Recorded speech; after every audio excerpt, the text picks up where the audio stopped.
Let's talk about pride. So I wanted to make a video about pride because I feel like it was impacting my life in ways that I didn't even understand. I don't think I even truly fully understood that it was doing this to me until Mother's passing, and then dealing with grief. It just all came crashing down like a tidal wave. So I made some notes, and I'm just going to share those with you. How pride impacted my life and what I'm doing to surrender to God. I was never willing to accept that God could be in control. I really always felt like I was the one in control. And truly, I was not in control at all. Truly, I was pretending to be in control.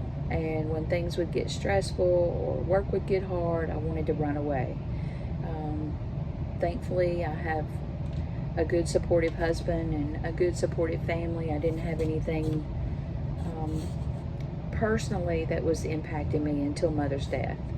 And that's when I completely realized, okay, you are not okay. You do not have control.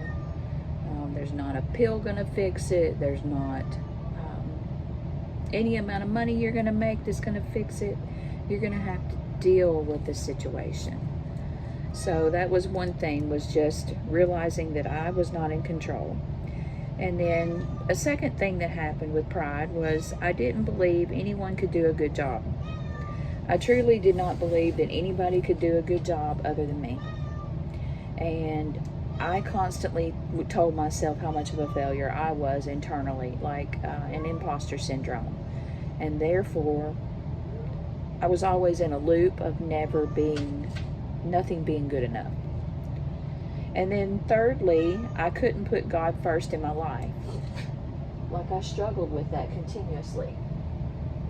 I struggled with believing that God needed to be before my family. God needed to be before everything else.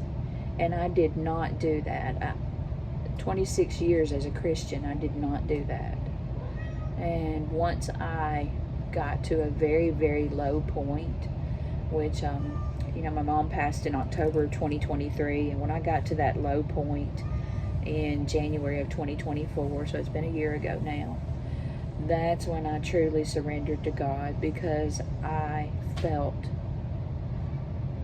that there was nowhere else but down or give it all up, quit trying to be in control.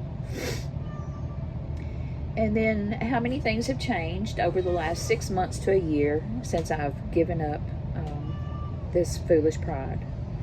Number one, I no longer want to be in control because I failed, and once I let go, God showed up in a big way.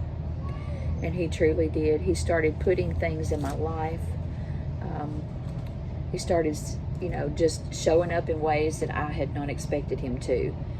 I began to get into the Bible. I began to actually read the Bible, not just carry it to church with me.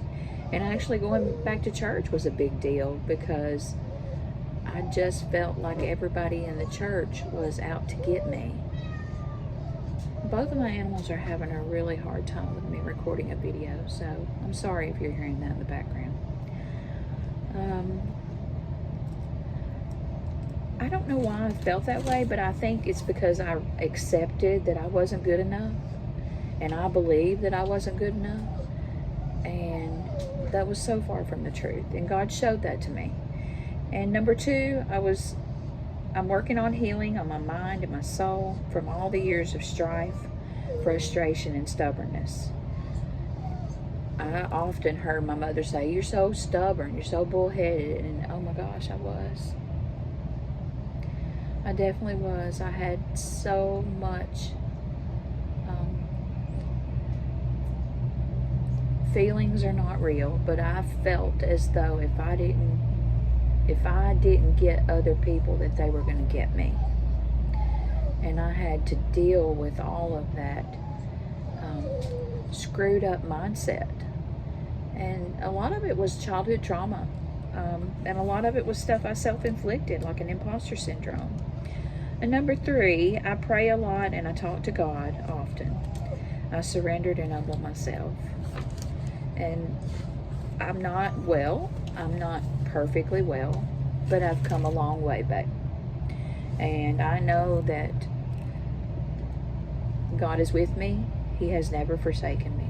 He has seen me to this point. He's going to continue to see me further. I want to continue to strive to do the best that I can, to be there when it's, when something comes up that I'm needed, to live a good life, to be a good human. And I completely believe that no matter what a person has done, that they are still an opportunity to show them how to be a light and to not be negative or judgmental to them, because I felt judgment on me and I didn't like it, so why would I do that to someone else?